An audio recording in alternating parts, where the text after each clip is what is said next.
And he, trembling and astonished, said, Lord, what wilt thou have me to do? And the Lord said unto him, Arise and go into the city, and it shall be told thee what thou must do. Welcome back to The Straight Path. In our last episode, we looked at the one flesh and how our walk with God fundamentally changes our closest relationships. But today, I want to get even more personal. I want to talk about integrity. See, we live in a world that is obsessed with personal branding. People spend hours perfecting how they look on a screen, but very little time on who they are when the lights are off.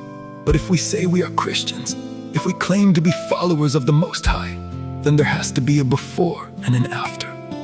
Think about Saul on the road to Damascus. Here was a man who thought he was doing God's work by destroying God's people. He was blinded by a light from heaven, and the very first thing he said was, Who art thou, Lord? Even in his blindness, he recognized the authority, and once his eyes were opened, he wasn't just Saul with a new hobby, he was changed. The man who went into the city to kill Christians was the same man who had to be lowered in a basket down a city wall just to escape with his life for the sake of the gospel. That is a complete 180-degree turn. If you say you know Christ, but your talk hasn't changed, your walk hasn't changed, and the way you treat people hasn't changed, then you need to ask yourself if you've actually met him yet, because when you meet the light of the world, you can't stay in the dark. Integrity is how we carry ourselves when nobody is watching. It's how we speak when we're frustrated. It's how we do business when we could easily take a shortcut. If we are for him, we aren't fighting against him anymore.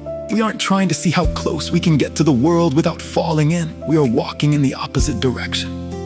People in this world are tired of hearing the Christian talk. They want to see the Christian walk. They need to see a change so radical that the only explanation is Jesus. It's not about us being perfect. It's about us being different. It's about people looking at us and seeing not our own pride, but the love and the power of Christ reflecting off our lives. When you know him and he knows you, the domino effect hits your character. You don't have to try to be good. You are being made new. The world needs to see that change. They need to see that when the straight path gets narrow, we don't compromise our integrity just to fit in. If you've been blinded by the world, it's time to let the scales fall off your eyes. Stop fighting against the Spirit and start standing for the truth. Let your yes be yes. Let your no be no. And let your life be a testament to the one who changed everything. Stand for the Lord. Stand in integrity. And keep your feet on the straight path.